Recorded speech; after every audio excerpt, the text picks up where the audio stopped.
I apologize for the delay. Mrs. Ford, let's see. Welcome to the June 7th council meeting. I'm going to ask that the,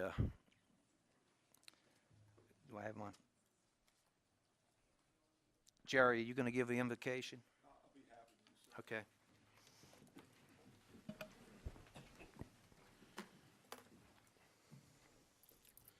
Oh Lord, we thank you for the opportunity to come together. And we really do thank you for living in a country where we can agree at times and disagree at times and still run the government and move on. That's important in this country. It's what's made this country strong. Help us to agree as much as we can.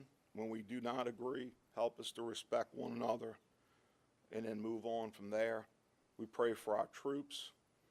And I would just like to add, I don't know the young man, but I got back in town and saw the sad story of the drowning in that lake by the young man that was a former ball player at Salmon High School, and I know some kids that know him, including my son, and they said he was a very sweet, sweet young man. So we pray for him and his family, oh Lord. Amen. Amen. Mr. Sharp, would you lead us in the pledge, please? I pledge allegiance to the flag of the United States of America and to the republic for which it stands, one nation under God, indivisible, with liberty and justice for all. Mrs. Ford, would you call the roll, please? Mr. Dean? Mr. Sharp? Mr. Thompson? Mr. Faulkner? Mr. Tanner? Mr. Groby? Mr. Gould? Here. Mr. Canulet? Mr. Belisario? Ms. O'Brien? Mr. Stefanczyk? Mr. Bender? Mr. Artigue? Mr. Smith? You have a quorum. Okay. First item is a certificate of recognition to Jay Delahousie for 8 years of service to the St. Tammany Parish Planning and Zoning Commission. Mr. Dean.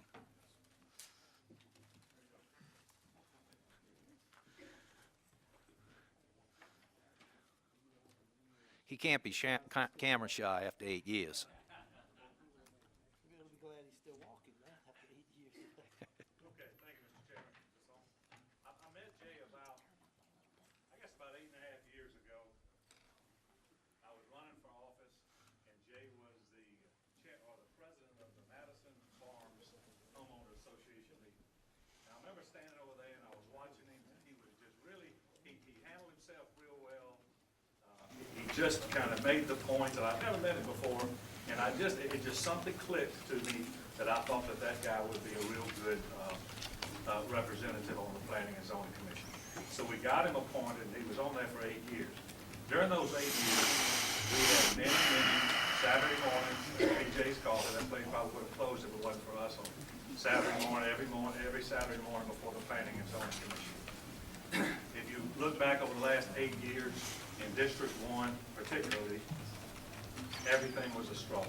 Everything was a struggle. And getting anything changed, any kind of progress, it was just a real big struggle because it included a lot of people, a lot of commission members, a lot of council members, and many of the residents in the area. And I just really, I mean, we gained a heck of a good Planning and Zoning Commissioner. I gained a very good friend and a good Planning and Zoning Commissioner, and I've always been proud of that. I mean, I've always been proud that we had the foresight to appoint Jay. Back about 6 months or so before this past election, I asked Jay if he was going to want to be, if I was lucky enough to be re-elected, I asked Jay if he'd be willing to get back on the Planning and Zoning Commission, and he kind of hemmed and hawed, wasn't real sure if he wanted to do that. Imagine this, he wanted to spend more time with his family. I can't understand that. But anyway, he decided not to, but what I asked him to do was if you would, please stay until I appointed someone else, all right? And Jay, that's the classy kind of fellow that he is, he agreed to do that. So he stayed through around April. He was reappointed in January, stayed through around April. And I'm even more appreciative of that he did. So without, before going on any further, I'll go ahead and read aloud the certificate of recognition to J. Delahousie. Whereas the parish government creates boards and commissions which act as political subdivisions in providing services for the citizens of this parish. And whereas these boards and commissions are composed of residents appointed by the governing authority who are concerned citizens interested in contributing to effective government and preserving the integrity of St. Tammany Parish. And whereas this governing body desires to recognize those dedicated individuals who served as members and contributed to the effective operation of parish boards and commissions. Whereas one such individual is J. Delahousie, who has served on the St. Tammany Parish Planning and Zoning Commission for 8 years. Whereas J. Delahousie, establishing himself as a significant member of this board, was instrumental in decision-making and earned the respect of fellow board members of his commitment and dedication. Now therefore be it remembered that the St. Tammany Parish Council hereby recognizes and expresses sincere appreciation to J. Delahousie for his dedicated service to the citizens of this parish during his tenure as a member of St. Tammany Parish Planning and Zoning Commission. This certificate of recognition was unanimously approved by the St. Tammany Parish Council on the 7th of June, 2012. It also occurred to me, I didn't want him to leave, after all those years of service, I certainly didn't want him to just go away. I wanted for us to recognize him, and I really, really appreciate everything that he's done.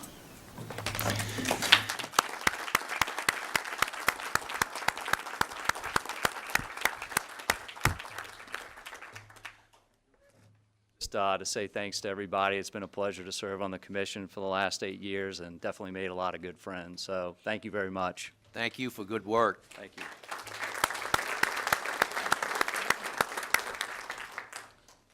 Okay, next presentation will be certificates of recognition to North Shore High School robotics team for representing Louisiana in the International Robotics Competition. Mr. Belisario.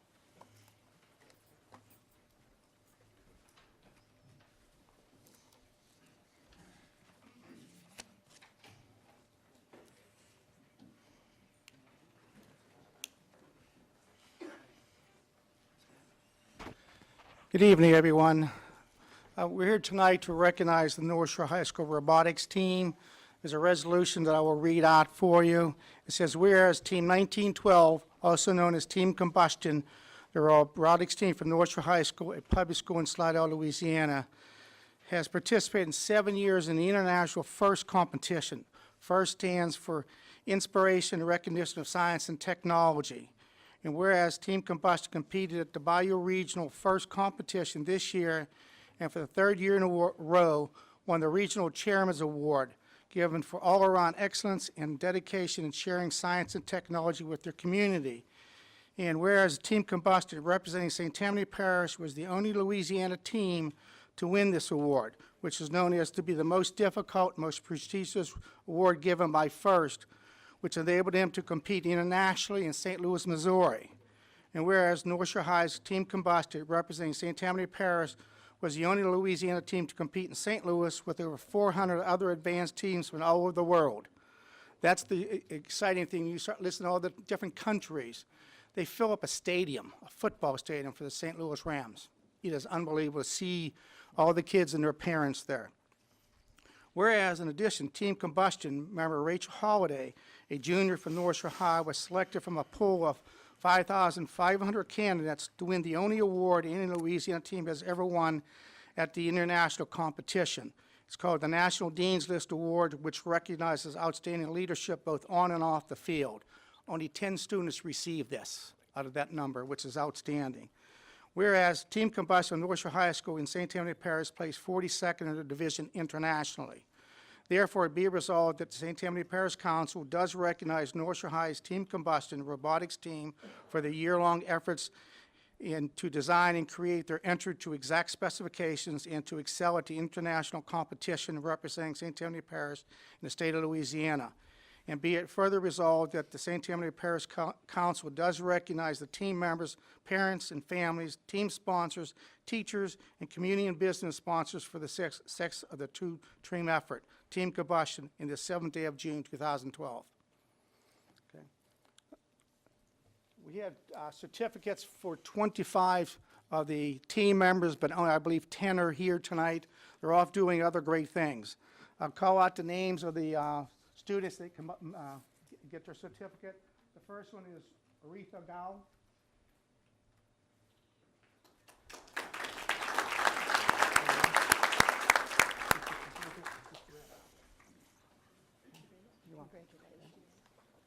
The next student is Samuel Holiday.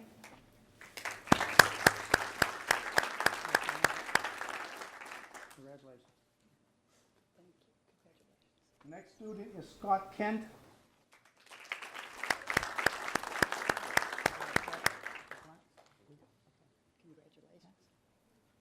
The next student is Alexandra Liu.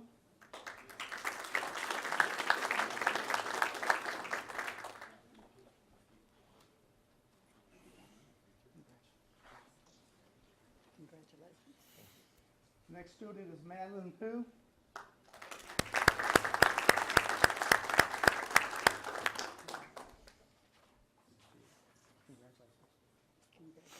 Final student here is Hannah Sorrell.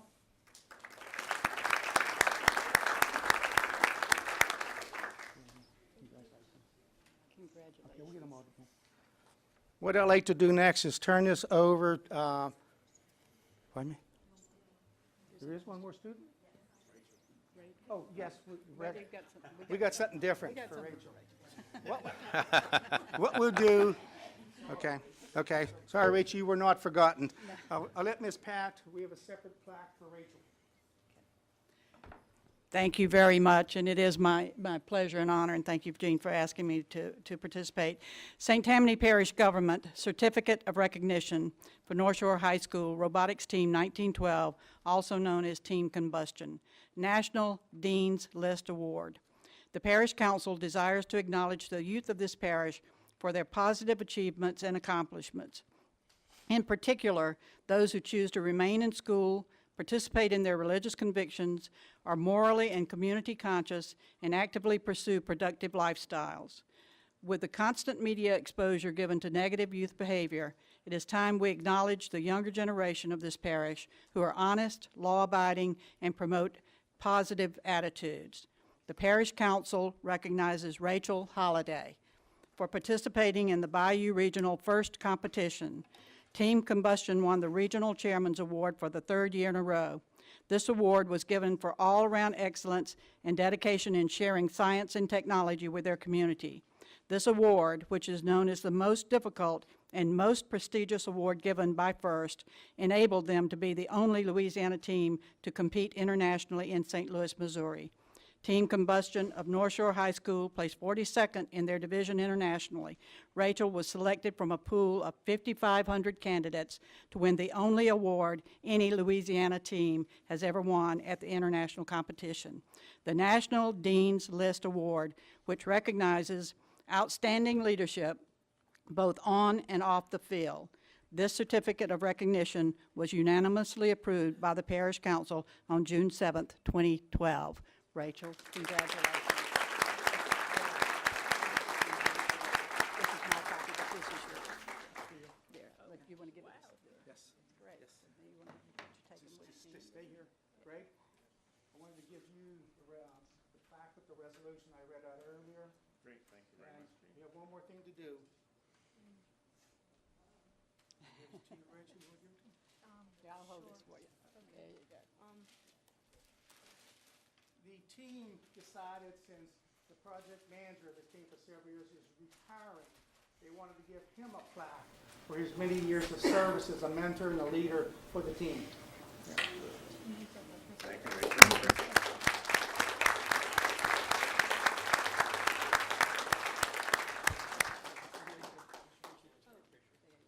Yes, we'll take a picture. Come on up, all the team members.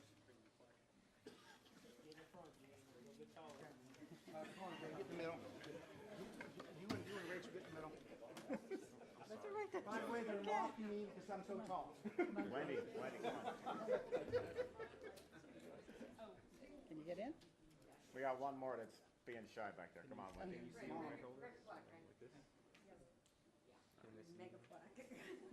they're fine. That's good.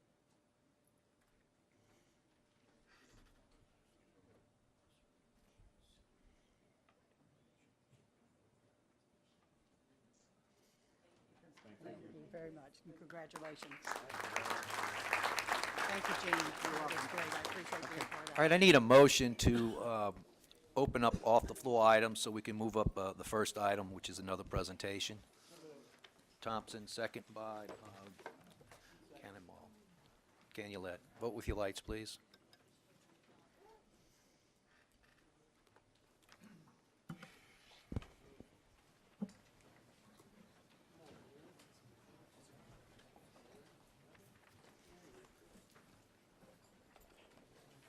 Mr. Dean? Mr. Stefanczyk? Verbal, yes. With a verbal yes for Mr. Stefanczyk, motion is unanimous. Okay. Certificate of recognition to Steve LeBlanc, store manager of Walmart in Covington, sponsored by Ms. Brister and Tanner.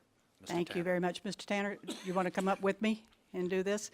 While Mr. Tanner is coming up, I would ask that Mayor Kevitt from Sun, Mayor Bickham from Folsom, and Alderman Burris from Folsom come up with us also. They had some participation in this. First, Steve LeBlanc had planned to be here at the last, couldn't make it, so we decided to go ahead with this award, and we'll make sure that he gets it. But he has been so generous in so many ways. I'll read the certificate first and then talk a little bit about some of the things he did. Certificate of Recognition, St. Tammany Parish Government hereby commends, honors, and thanks Steve LeBlanc in recognition of the contributions of the Walmart store in Covington, Louisiana, to the grand opening of the St. Tammany Fishing Pier and other generous donations to the villages of Sun and Folsom, Louisiana, the 7th day of June, 2012. One of the things that Walmart and Mr. LeBlanc did, if any of you were out at the Fishing Pier on the rodeo day, they donated loads of things for us to give away.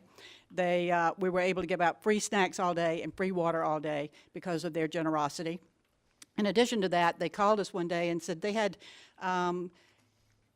gym sets, the playground sets, swings and slides and such. They had 2 or 3 of them that they would like to give, but they didn't know who to give it to. So Trilby Lenfant, in her dealings with our neighbors, said that they thought they could use them. So one went to Sun and one went to Folsom. So they now have their sets for the children to play on up there, and we're very thankful. So I did want to at least give them a chance to say thank you to Mr. LeBlanc too, if you will allow us just a couple minutes. Sure. Thank you. Yes, I haven't met Mr. LeBlanc, but I'm sure I will in the future. But I'd like to thank Ms. Lenfant for making sure that this took place, and we plan on putting this swing set at our senior center, which we have a barbecue pit and picnic tables there already. So thank y'all, and thank Mr. LeBlanc. Thank you for being here too. I would just like to take this opportunity also to thank Mr. LeBlanc on behalf of the elected officials, the citizens of the village of Folsom. We definitely appreciate the swing set, which we're also going to put it on our activity center. So, and kids are already asking when are we going to put it together. We have started already putting the pieces together, and we have a committee that's putting it together. Again, we would just like to take the opportunity to thank you for all that you've done for us. Thank you. Thanks. Thank you for being Thank here you. too. Appreciate it. Thank you, Alderman. Thank you. Thanks. Let me get my papers away. Thank you very much for letting us move it up. Thank you. Thank you for being here. Okay. Next item, I believe we have a presentation from Mr. Hall. He's shaking his head. He doesn't want to hear this. But on the 29th of this month, Neil will be retiring from service with the council. I can't tell you how much he's meant to me. as a mentor, and how much good advice he's given his council as a whole. He's my friend. He's a good friend. He's been a good friend to the council. He's been a good friend to St. Tammany Parish. And I believe somebody has a presentation that they want to make. Mike? And what do I have here? So I'm not certain I know what it is. Well, Mr. Gould, it looks like a book, but maybe Mr. Hall should look at it and see what's inside it. You see, Mr. Gould, whenever As you long as think, it's not a bomb. see, that Ole Miss education is paying dividends. You see? Thank you, Ole Miss. Thought it might be the Southern Reporter. With sincere appreciation to Neil C. Hall III for outstanding service as legal advisor to the Parish Council, 2003 through 2012.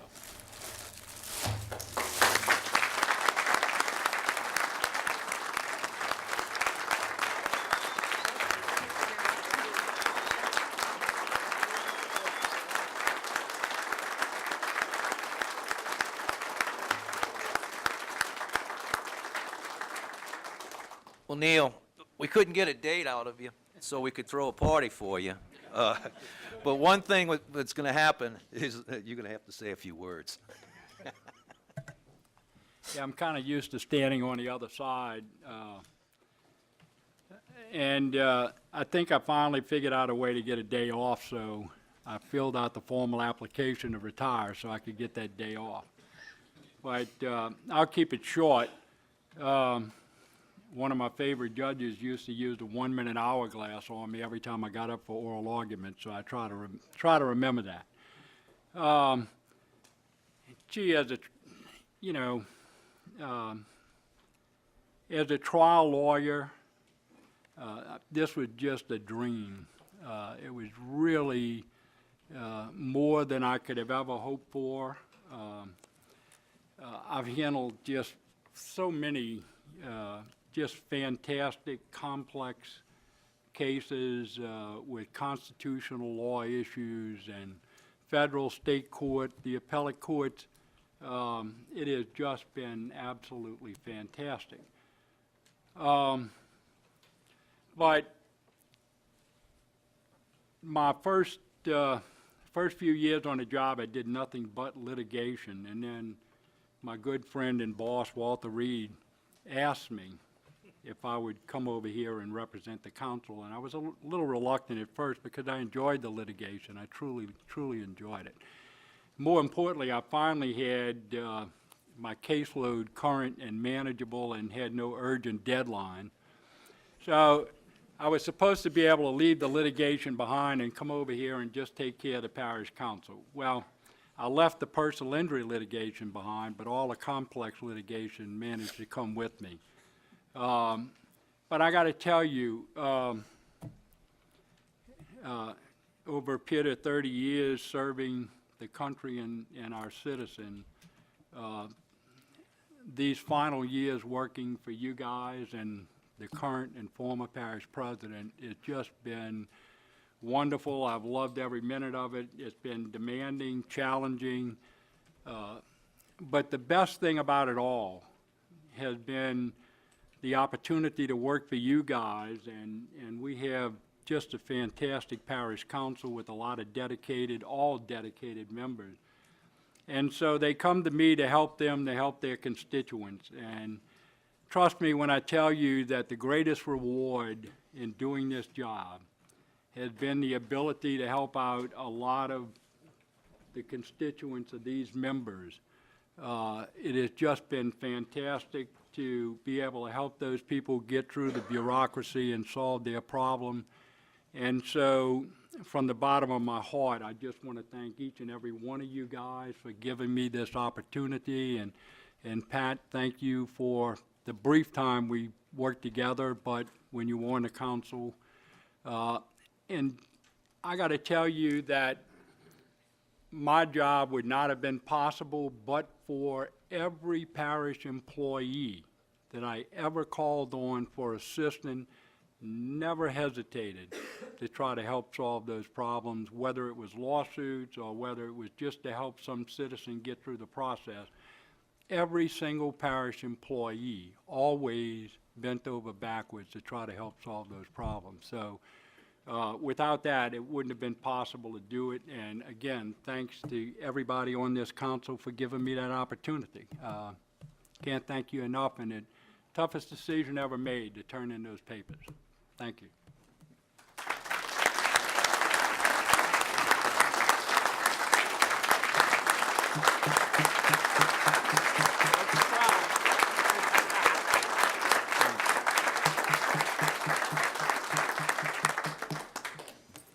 Now, get back to work. Yep. Okay, I'll go to Mr. Artigue, excuse me. Mr. Artigue, I believe you wanted to fill us in on the, I think Jerry's got something to say to Neil real quick. Jerry? I just wanted to say this real quick. Real quick and me just don't seem to match, does it, Neil? Never. I have to say, that's Never. one thing Neil and I have in common, right, Neil? Absolutely. But listen, because in my 8.5 years, I was chairman 3 of those years with you, Neil.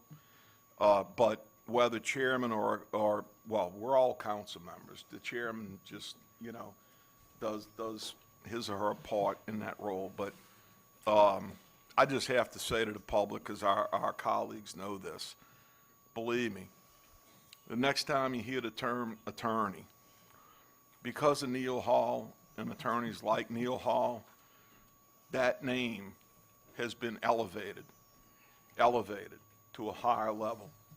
Because Neil, I got to tell you, integrity is your middle name. And it wouldn't surprise me if your middle name started with an I. But if it doesn't, we'll give you a second middle name. You are Mr. Integrity. You've looked out for this parish council. You've looked out for this parish government. You've tried to operate in the best interest of our whole government, between the council and the administration, representing the people. I know not every time has everyone totally understood that, but we've all understood that you are one class act. And thank you so much, sir, for being, and I say, sir, if any attorney ever deserved the term Esquire behind their name, it's you, sir. Thank you.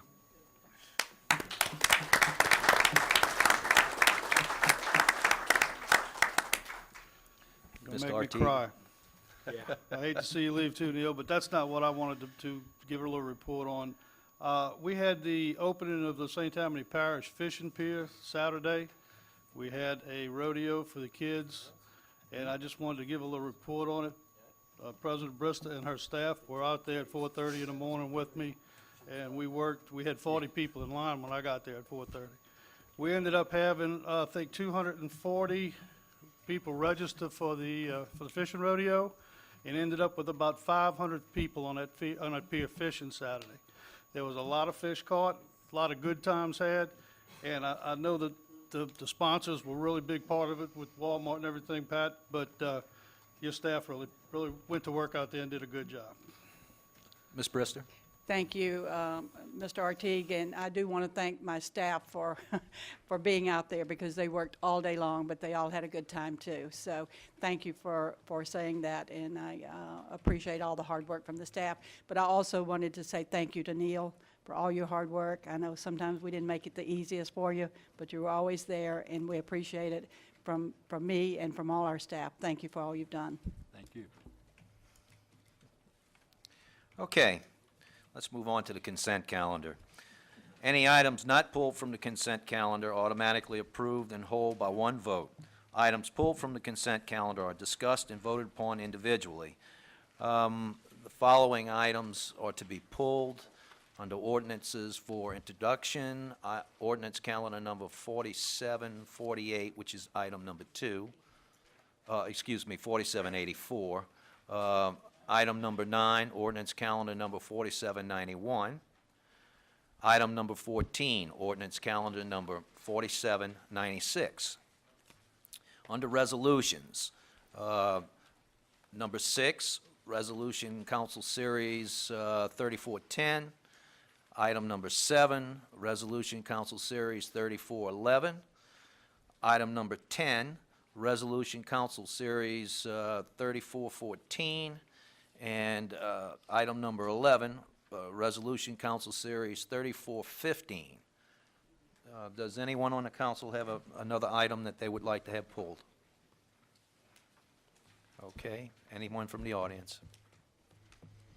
Okay, I'll take a motion. Yes, Gene?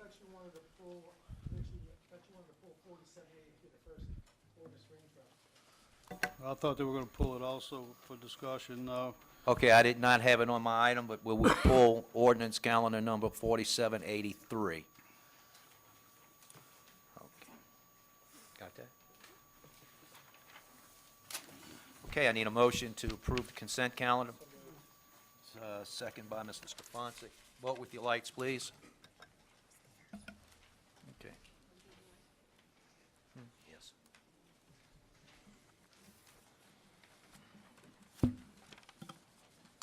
Mr. Stefanczyk? Motion is unanimous, no one absent. All right, ordinance calendar number 4783, ordinance to amend and reenact Parish Code of Ordinances, Article 8, regarding dispensing or selling of alcoholic beverages via drive-through windows. Mr. Artiga, you asked for this? Yeah, I'd just like for it to be explained why it was put on there and the purpose for bringing it up at all, because it's being done all over the parish. Mr. Hall.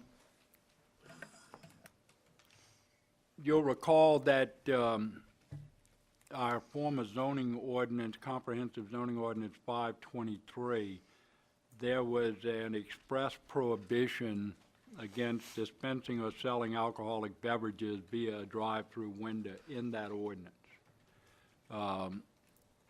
When we went through the comprehensive rezoning process to ultimately adopt the UDC, that provision did not get carried forward. In our Code of Ordinances, on the second page, you'll see section 3-190.05 with the strike-through, which is the intent of the ordinance. And the intent was to prevent dispensing and or sale of alcoholic beverages via drive-through windows and consumption of alcoholic beverages in motor vehicles. It is the, and I emphasize, desire of the governing body to amend the Code of Ordinances to establish restrictions in connection with the open containers in motor vehicles and drinking while driving. That provision should be considered in conjunction with the prohibition that was in Ordinance 523. That prohibition didn't get carried forward in the UDC. So currently, the only thing that is on the books is the declaration of the intent. So this ordinance was necessary to clarify, if you will, whether or not the prohibition, it is the council's intention for that prohibition to be there, or it is not. That prohibition went away, and so that's the only purpose for this ordinance. We will have a chance to review this at committee and so on before we vote on it, because I'm like Richie, this is done. I understand the rules that we have for, you know, no open containers in automobiles and everything, but this was never in what I thought was applicable at the time either. Okay, I need a motion to introduce. Mr. Artigue, second by Mr. Canulette. No other actions needed. All right, next item. Next item, ordinance calendar number 4784, ordinance amending the official parish zoning map to reclassify 5 acres from A1 to A1 and a mobile home overlay. This is in Ward 2, District 6. Turn your mic on, please. I'm sorry. Mr. Chairman, that ordinance is not necessary anymore, so I'd like to just Move to withdraw it. Motion to remove, second by Mr. Falconer. Vote with your lights on the removal. Motion is unanimous, no one absent.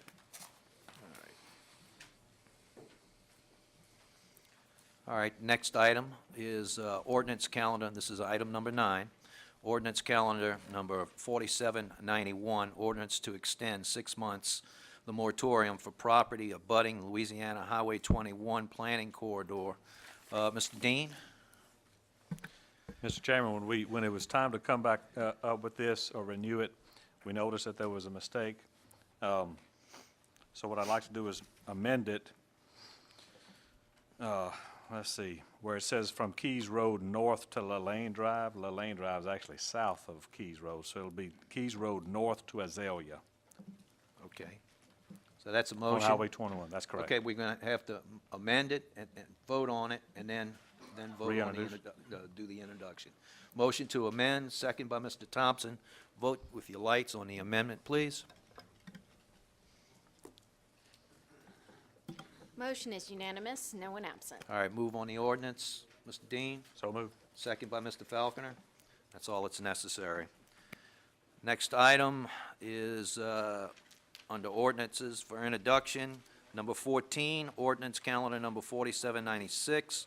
Ordinance to amend Parish Code of Ordinances, Section 2-091.00 and Section 2-092 for the reorganization of parish departments. Mr. Hall, I believe you have an amendment we need to introduce?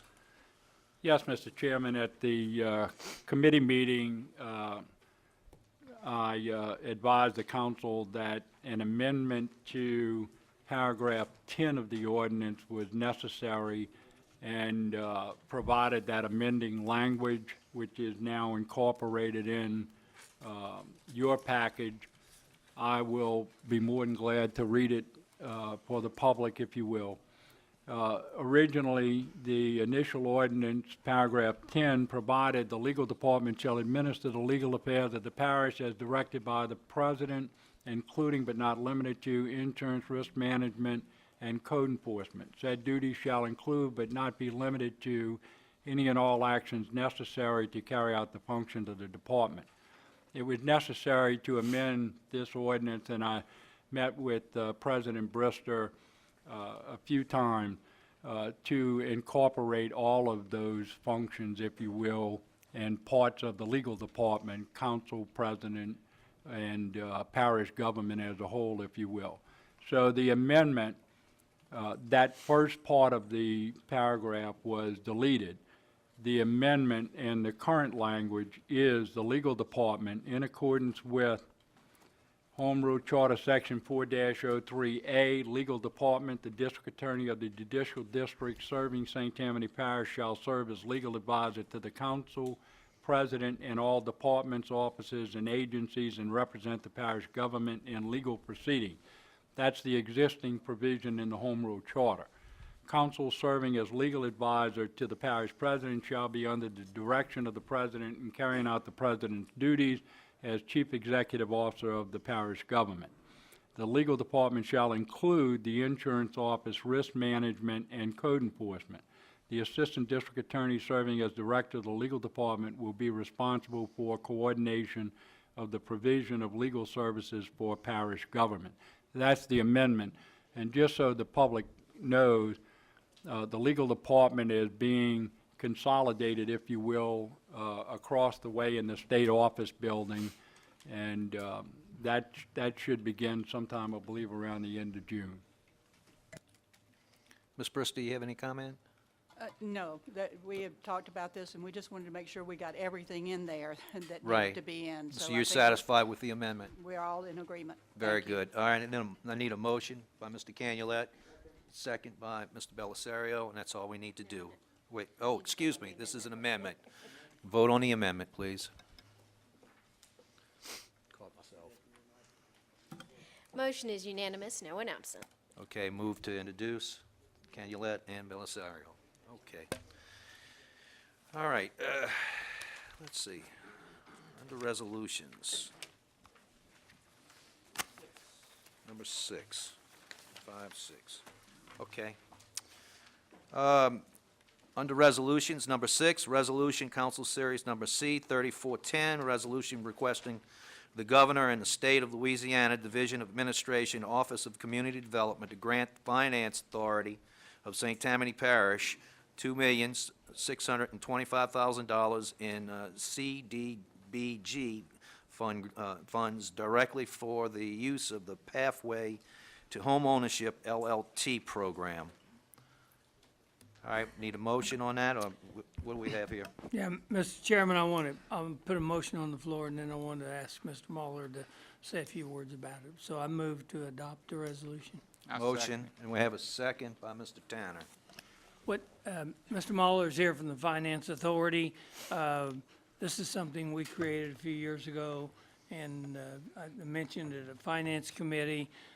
This is for new homeowners primarily, and I think we haven't been as active in the past few years because of the economy and the ability to get money at lower rates. And I think this is now an opportunity for them to go forth and be able to provide some assistance to first-time homeowners. So, Mr. Muller, you're on the Finance Committee.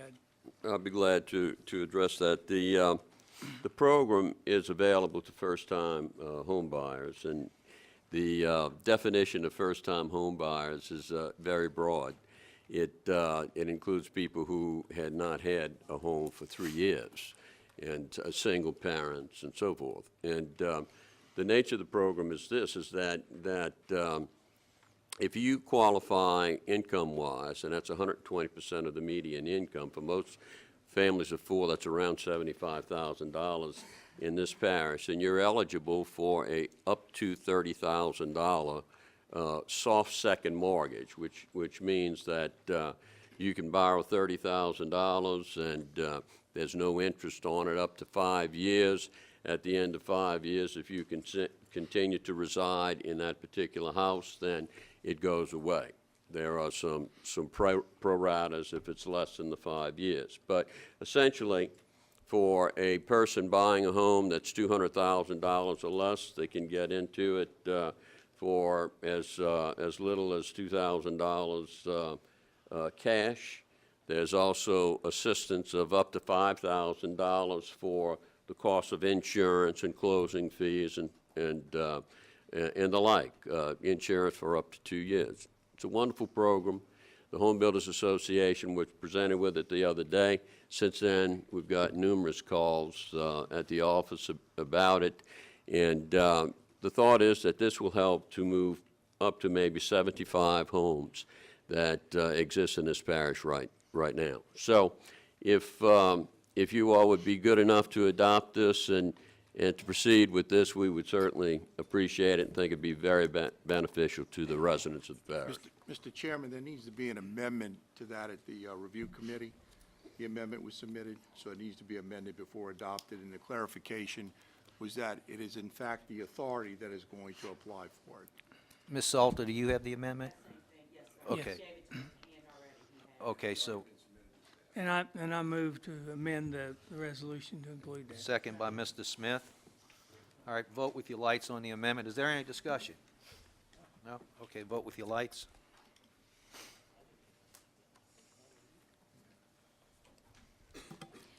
Motion is unanimous, one absent. Mr. Chairman, and the reason that amendment went in is to make sure that everybody understands this council will have no obligation towards paying that off. I think Right. that's what we were looking at from the Finance Committee. So, Very clear. okay. All right, need a motion to adopt? I put that on there earlier. Same two people, Smith and, Stefanczyk and Smith. Vote with your lights on the resolution.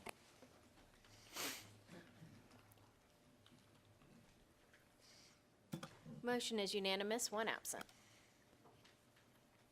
Okay, next item is Resolution, Council Series Number C, 3411, resolution appointing Governmental Consultants Incorporated, Government Consultants of Louisiana Incorporated as an independent financial advisor to the parish.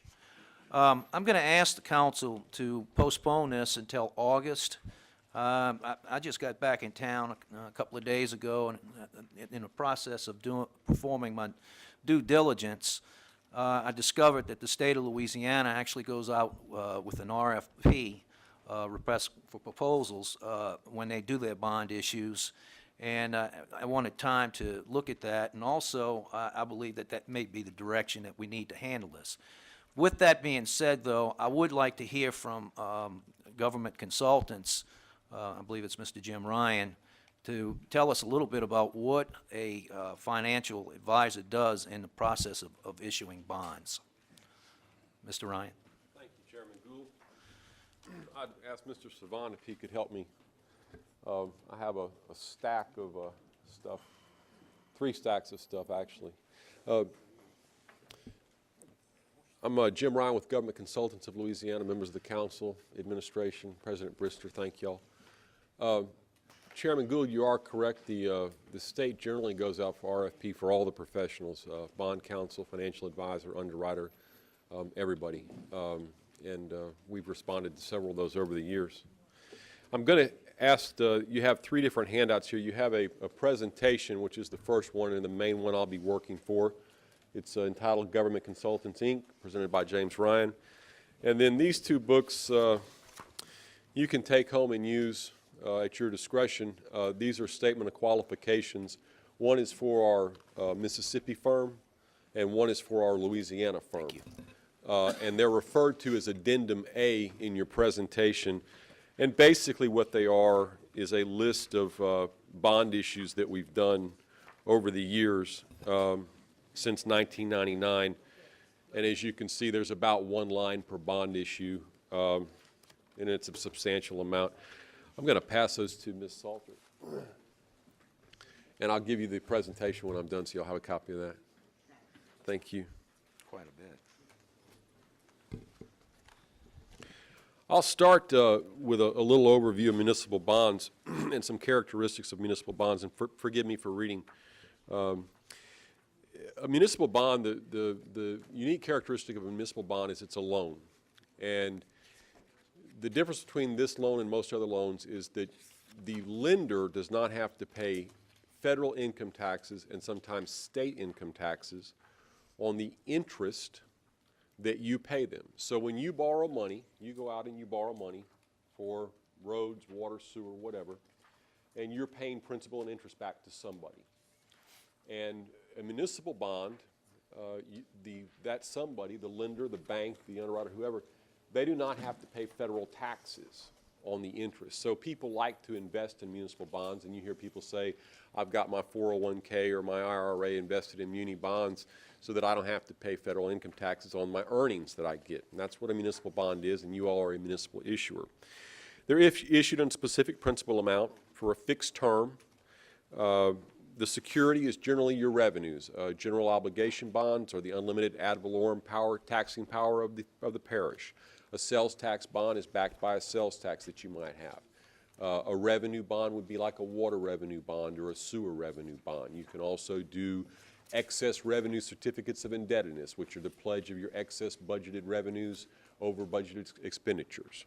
And those are your some typical revenue streams that you have for bonds. As I mentioned, interest is paid regularly, generally semi-annually. It's exempt from federal taxes, and if I buy a Louisiana bond and I live in Louisiana, then it's exempt from my state taxes. If I buy a Texas municipal bond, obviously it's not exempt from my state taxes. Turning to the third page, typical components of a bond issue. You have some funds. You have a project construction fund. So you go out and you borrow some money. The bulk of your money is in a project construction fund. That's where you're going to take most of your money for your roads or your water project or your sewer project or something like that.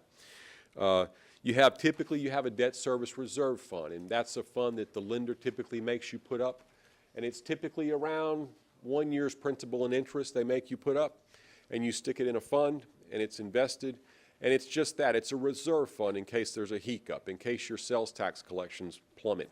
A great example is right after Hurricane Katrina, Washington Parish was not able to collect their sales taxes for about 6 months because the sales tax collection office was in the sheriff's basement, and it was flooded. So they had no way of collecting sales taxes for about 6 months. Well, they tapped into that debt service reserve fund, and they used that money to make their debt service payments while they were able to get their system back up and get their taxes coming in.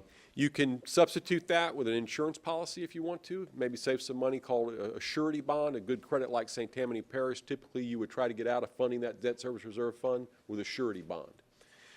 You have sometimes a capitalized interest fund. I'll give you an example of that would be Recreation District Number 1 in Washington Parish wants to go out for a tax, a millage tax for a new recreation district.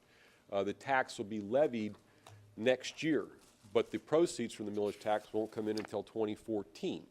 Well, they want to build it next year, so they'll borrow some upfront interest, capitalized interest, so they can go ahead and borrow in 2013 and have some money to pay their interest. So they're borrowing advanced in interest. You have cost of issuance. Your cost of issuance are typically your underwriter's fees, your bond counsel fees, other legal fees, trustee fees, financial advisor fees, the bond commission fee, et cetera, et cetera, et cetera. Parties to your transaction, you have the issuer, that's you, the borrower, and the lender. You typically have an underwriter, which is kind of like a mortgage broker or a placement agent, someone that places the paper with your local bank. You have a financial advisor, which is what our role does, or our firm does. You have a bond counsel, underwriter's counsel. Typically, you might have some kind of credit enhancement provider, like a rating or an insurance policy. A letter of credit provider, something like that. It's something that enhances your credit. You have a trustee. He's kind of a middleman between you and the bondholders. When you get the money, he holds it and disperses it in accordance with the trust indenture. And when you pay the bonds back, you pay him, and then he pays the bondholders. And then there are the investors, the lenders. And that can be mutual funds like Vanguard, Smith Barney, big, huge funds like that. Could be mom and pop investors. I know Mr. Groby is a very, very wealthy individual, and I'm sure he holds millions of dollars worth of municipal bonds, and they probably have him on their call list every day.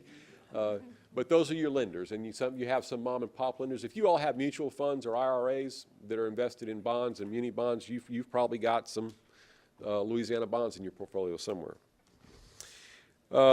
The next page is called Financial Advisors versus Bond Counsels, and that's not a war. That's just a comparison I was asked to put in here.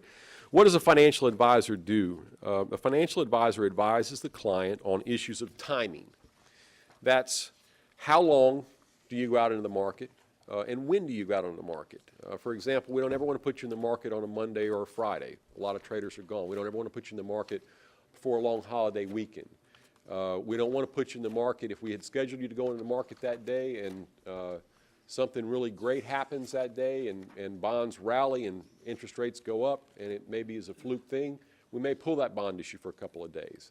If we're trying to do a refunding, we may recommend that you get all the paperwork in place and sit there and wait for 2 or 3 months until something maybe really bad happens in Iran and interest rates on bonds fall.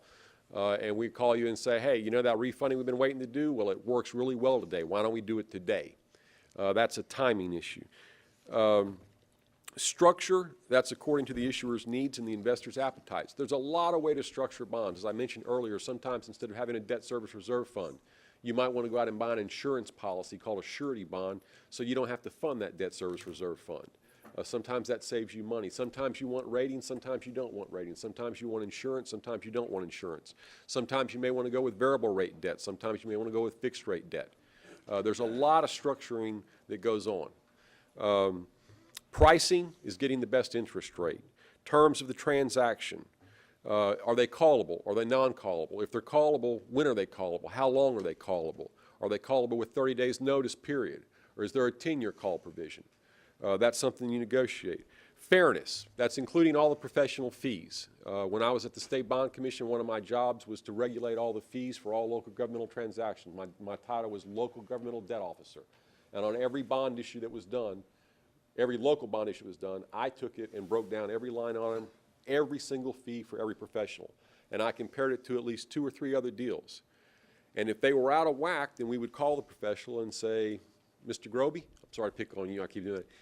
You know, your trustee fee is a little bit out of whack. It's more than most people charge. You can, if you want to come before the commission and explain that, maybe there's a great reason why you're charging. Maybe this is a really weird deal and you're going to have to open 4 different trust estates, blah, blah, blah, blah. but it's more than we normally see. So if you want to come to the commission and explain that, you can. If not, you need to get your fee back down here in line. And this is what other professionals charge. That's with every single fee. That's bond counsel, underwriter, management fees, financial advisory fees, trustee fee, trustee counsel, et cetera, et cetera, et cetera. That's what a financial advisor does. Those are the roles of a financial advisor. What does your bond counsel do? Well, they draft legal documents, they provide an opinion as to the validity of the bonds, and they provide an opinion regarding the tax-exempt status of the bonds. And you can see those two roles are not very similar at all. Two completely distinct different roles. Section 2, financial advisors. I took an article out of the Bond Buyer, and it's entitled Financial Advisor Industry Takes Big Cut of Deals. And I'll just go through it real fast and say a couple of highlights. They point out in here that the GFOA, which I know Ms. Salter is familiar with, supports, it's the last paragraph on the first page, the GFOA Association has supported the use of financial advisors. It also points out that the Dodd-Frank bill that was passed explicitly states the need and the importance of having financial advisors. That's the Dodd-Frank Reform Bill. That's on the second page of that article, the first sentence. And I'll get over to the charts on that. You can see that since about 1999 through 2011, that about 78% of local governmental issuers use financial advisors. And in this area, I think my firm does every parish or county around you we're standing financial advisor to. But this is from the Bond Buyer Thomson Reuters News Service. And you can see that first chart again. About 78% of municipal issuers use a financial advisor.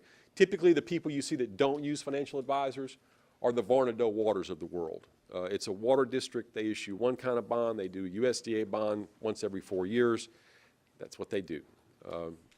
Those are typically the people you see that don't use financial advisors. There's two charts in there that illustrate the same thing. The second chart illustrates the concentration of small firms. The financial advisory firm is it's not big firm driven, it's small firm driven because of the relationship with the local clients. And what you find is most of the clients like to have people there all the time at the meeting expressing blah, blah, blah, blah, blah. So the industry is dominated by small local firms. It's not dominated by great big firms. Section 3 is our firm, and I'll try to speed it up here. Number 1 is the table of contents, and I'll go through that. Page 1 is our firm information, government consultants. It gives you our name, address, phone number, and email. Number 2 is our firm information. We have about 10 professionals in the state. Let's see, you can read. I list some of our clients around you: Jefferson Parish, for experience, Jefferson Parish, Calcasieu Parish, East Baton Rouge Parish, basically all of the Mississippi Gulf Coast. Page 9, I'd like you to look at that real quick. That's under experience on page 9. That's financial advisors for 2007, and they're ranked in Louisiana. This is for Louisiana, and you can see Government Consultants of Louisiana was ranked number 1 in 2007. In 2008 on page 10, they were ranked number 1. In 2011 on 2009 on page 11, they were ranked number 2 in the state. On page 12, 2010, they were ranked number 1 by far and away. And 2011, they were also ranked number 1 on page 13. Pages 14, 15, 16, 17, and 18 basically show you the same exact thing for our Mississippi firm. We were the number 1 ranked firm in Mississippi over the last 5 years. A little bit about myself real fast. I was the executive director of the Louisiana Community Development Authority, one of the largest issuers of municipal bonds in the state.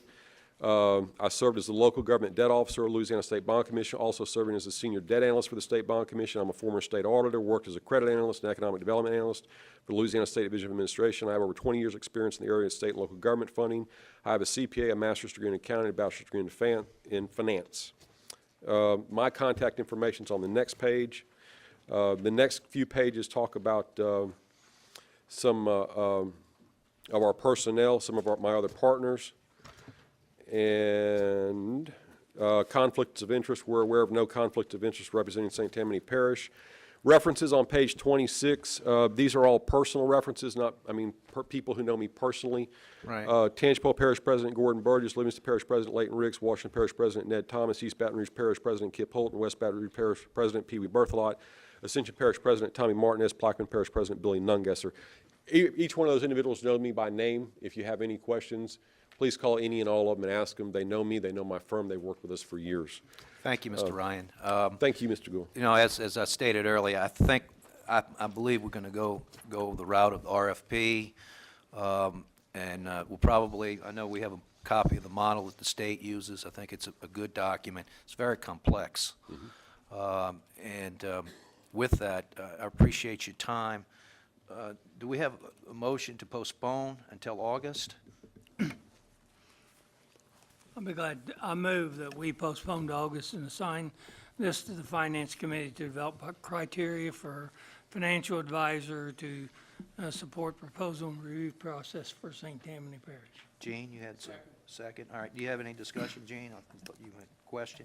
No, I'm comfortable where we are. We'll move forward in August. We're not going to have a finance committee in July. Well, we could then look at. Why not? You're going to have one in June. June. At the end of June. We're going to have one at the end of July. Okay. Okay. All right, well, that'd be good. I know that Terry's been working pretty hard on this issue to try to put it together, and when we get it out there, we'll hash it out, I guess, in August, and go out for a bid. Yeah, because what it'll do, it'll give us at least 7 weeks. Go out go for over this. RFP. Yeah. RFP, that's correct. Big difference. Excuse me. We're going to go out I for understand. RFP. That way, the council can, the finance committee members can be work with the administration. If we have to bring anybody else in to review what we're doing, we can do that, so we're well prepared to discuss this at the finance committee in August. Okay, thank you. All right, we have a motion. Thank you, and a Mr. Gould. second. Thank you, Mr. Ryan, I appreciate your time. Vote with your lights, please.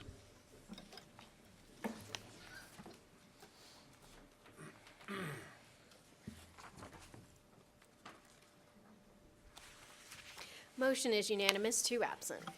All right, next item that was pulled is item number 10, Resolution Council Series Number C, 3414, resolution to concur, not concur with the town of Pearl River annexation and zoning of 2.08 acres. This is in Ward 8, District 6.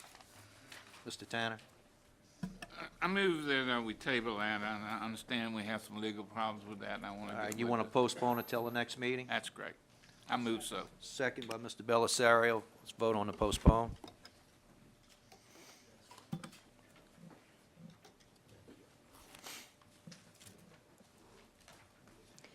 Motion is unanimous, 1 absent. All right, next item, I believe the last one we pulled, was number 11, Resolution Council Series Number C, 3415, resolution to concur, not concur with the town of Pearl River annexation and rezoning of 1 acre. This is Ward 8, District 9. Mr. Gold, according to Mr. Savant, this proposal meets all the requirements that are necessary, so I make a motion to approve. You want to concur? Yeah, I'm going to concur. Second by Mr. Smith. Vote with your lights on the concur, please.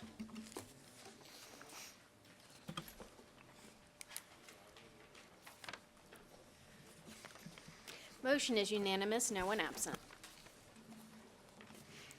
All right, under appeals, the first item, Maurice Lagarde, appealing the zoning commission approval on March 6, 2012 to rezone 4.1 acres located north of DeFrays Road, east of Highway 25 from A1 to A2.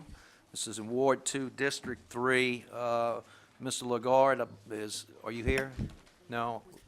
Okay, I have a note that we received a letter that they withdrew. Mr. Thompson? Yeah, Mr. Lagarde withdrew his appeal. What I need to do, though, is still override the zoning commission decision. I need to leave the property zoned A1, so I make a motion to override. Second by Mr. Dean. Vote on the override.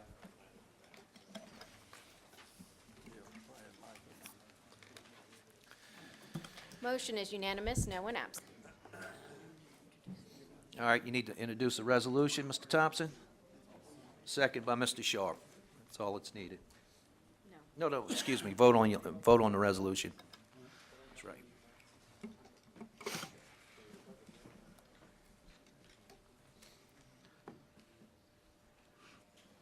Mr. Canulet, Mr. Belisario.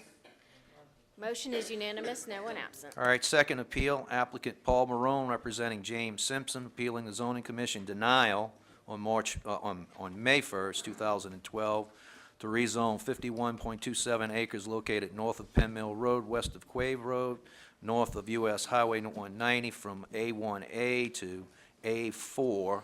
And I have a note here is that the zoning commission approved the rezoning to A3. So I would guess the appeal, well, Mr. Marone, you would explain it. I think unfortunately, the zoning commission did not approve the change to A3. I think what the note is trying to say is that at the zoning commission, we formally amended the request to A3. Okay. So the request before you tonight is not for A4, but an underlying zoning of A3.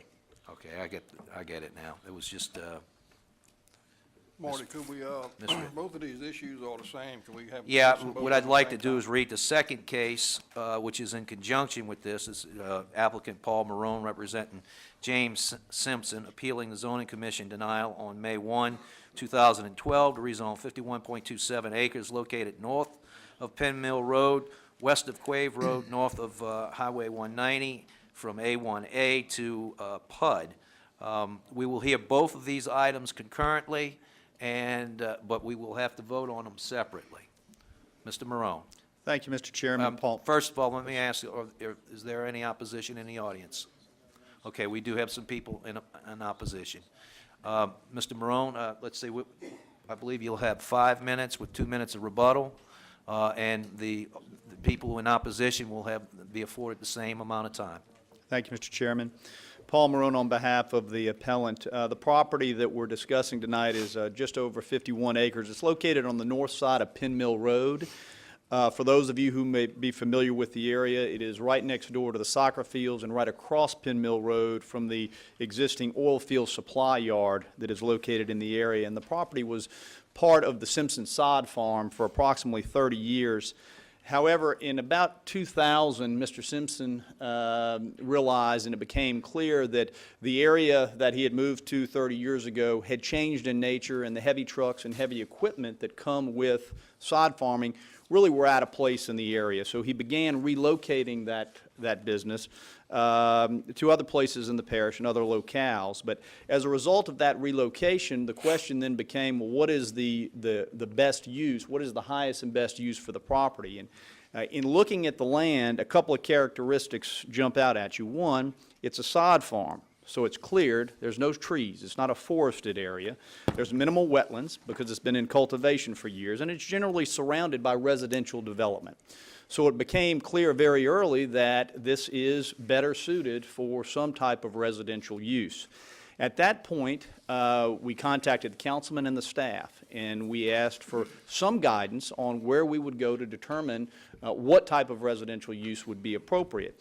And we were told, well, look at what is in the area and let that guide your decision. And so that's what we did. And what we found was that the organized development that had happened in this area consisted of 4 PUDs.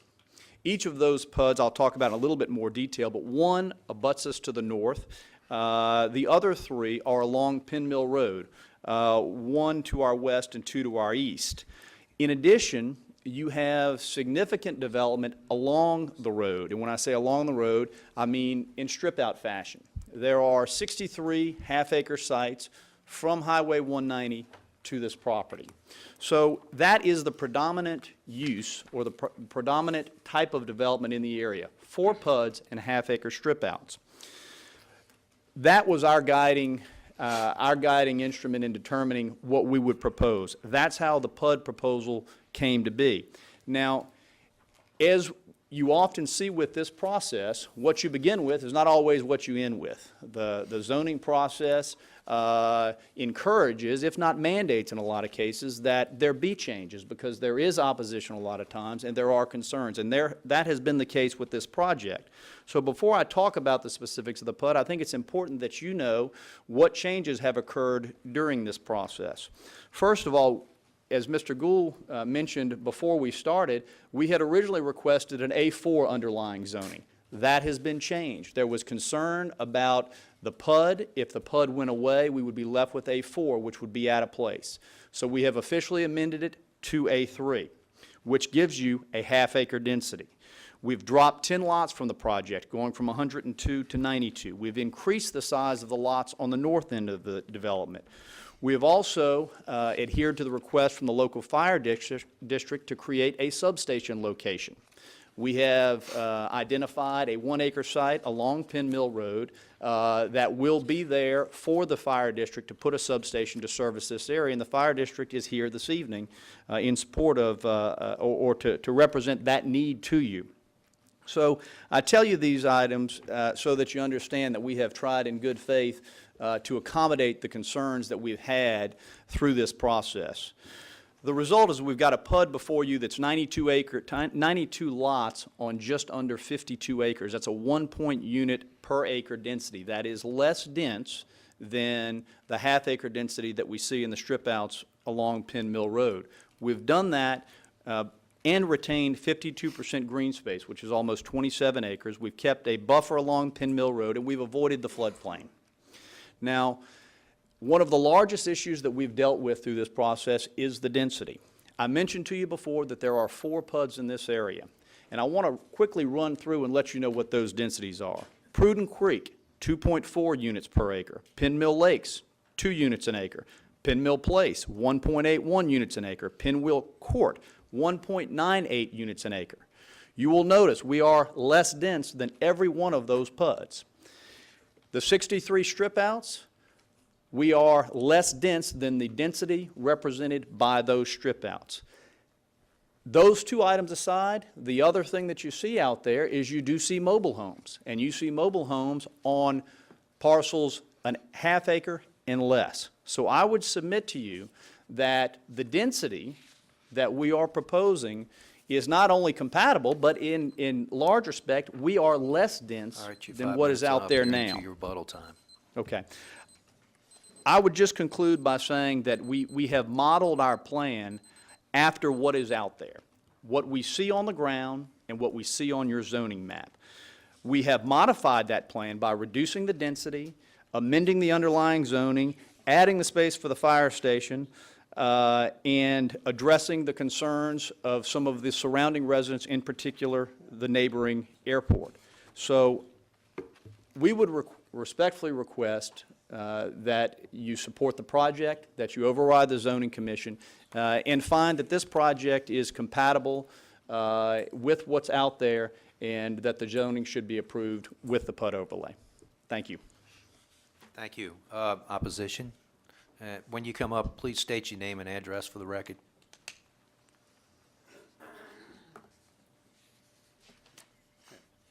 My name is Matthew Allen. I live at 72630 Clark Allen Lane, Covington, Louisiana. I'm speaking on my own behalf as a resident of the area and also on behalf of many of the other residents that oppose this plan. And I'm also speaking as president of the Little Tchefuncte River Association, and so I might get a little mixed up. I apologize if I do that. But just to respond to a couple of things, 3 of these, or 4 of the PUDs that he refers to are kind of phantom PUDs. They were,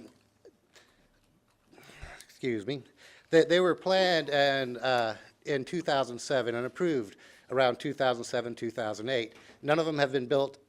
The only one that hasn't built is Penn Mill Lakes. That's almost built out. And also, he spoke that it abutted the property to the north.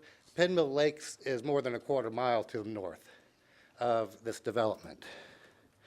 Also, the half-acre strip-outs that he refers to are start about half a mile away and go for just along Penn Mill Road on the other side of Prudent Creek. And the overall density of the area is still 1 house per many acres because nothing's built behind them. But just to go over a few things I had down, I want to remind you the zoning staff report recommended denial. This does not fit in with the area at all. It is surrounded by A1 zoning. And to place an urban development in the middle of a rural setting just does not make sense. I also want to remind you that there's an airport there. This would open the way for urbanization of the area. And you really want an urbanized area around the airport. Think about Kenner back in the 70s. This also has a close proximity to the Nature Conservancy, and impacts of sewage and extra stormwater are vital to this St. Tammany asset. The fire station is several miles from the nearest real concentration of Pinmill Lakes and Lake Ramsey, and I think there could be a better placement for a new fire station there.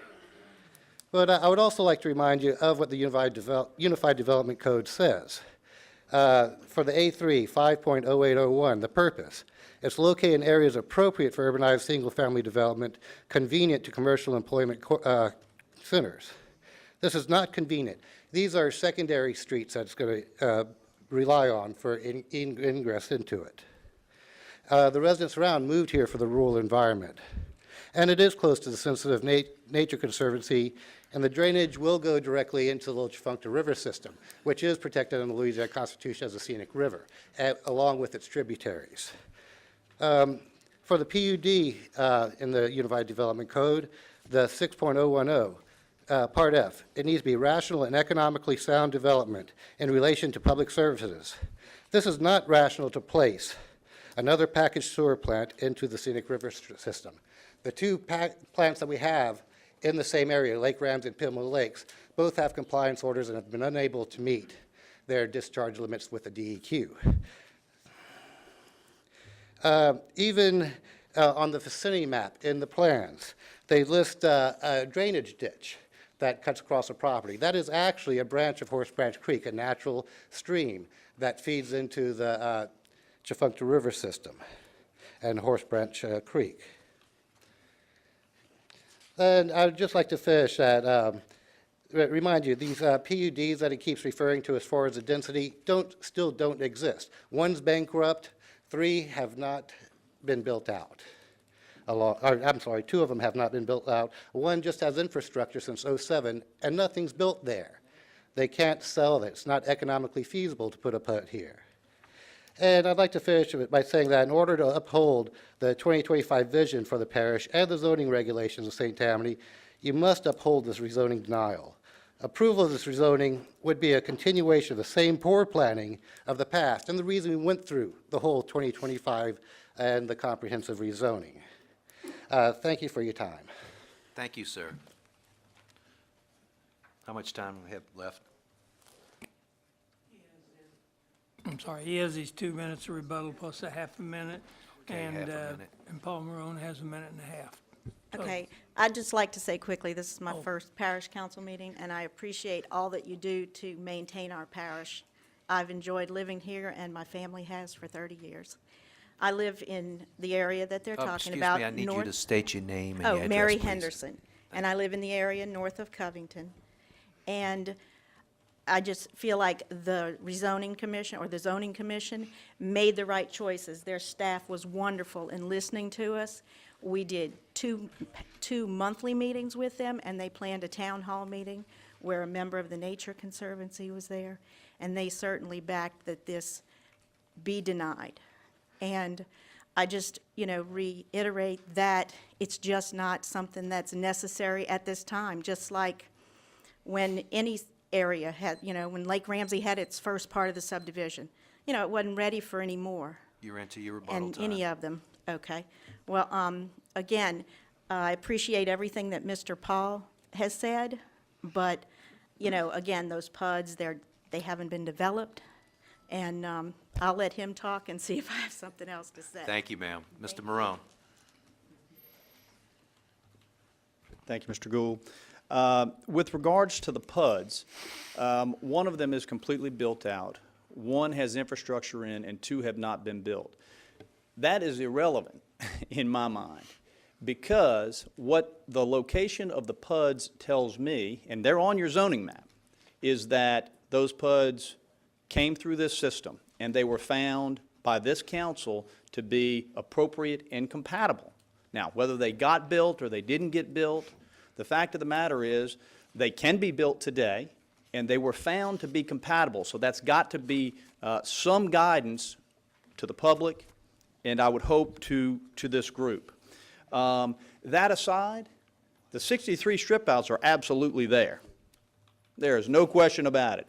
There are almost as many strip outs from 190 to this property than we are going to have in our entire subdivision. And they do not have central utilities, and we will. To suggest that this is a rural environment that would result in a development like this being out of place, I would suggest to you respectfully, is inaccurate. To develop a subdivision at 3 acre per lot or 5 acre per lot would be completely out of place. If you go out there today, do you know how many subdivisions you're going to find with 3 acre lots and 5 acre lots? 0. Not one. So to suggest this is an environment that cannot tolerate or it would be repugnant to put a development with half-acre densities, I'm going to tell you it's not. If you look at this development, it suggests that half-acre sites are appropriate. Thank you. Thank you. Yes, sir.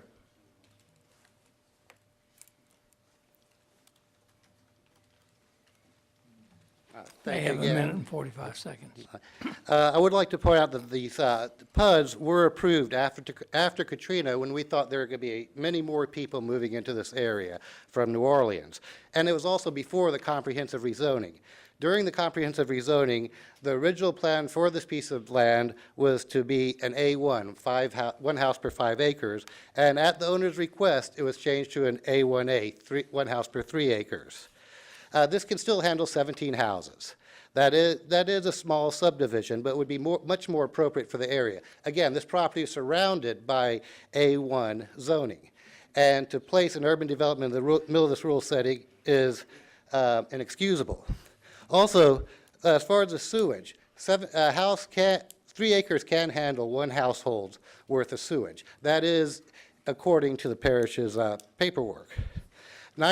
Approving this would put 92 houses worth of sewage into the scenic Tchefuncte River system, and that is totally not appropriate. The Tchefuncte River is one of our best assets in this part of the parish, and we need to protect that as well. Thank you, sir. Any other comment? Well, I'd just like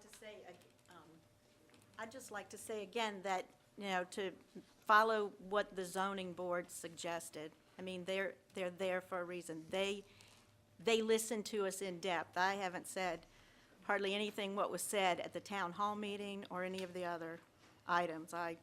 But I do feel like for this time, it's just not appropriate. Before the rezoning, again, it was, you know, I think it was 3 acres per house. That's what the houses next to the soccer field are. And so in the rezoning, it was zoned for 1 acre per house. And so just a few years later, it's going to need to be changed to this. There's just so many other housing opportunities for people just in that area. Thank you. Thank you. Okay, time's up. Sorry, Mr. Barnett, we're out of time. Floor, all right, I'm going to close the floor and open this up to debate amongst the council members.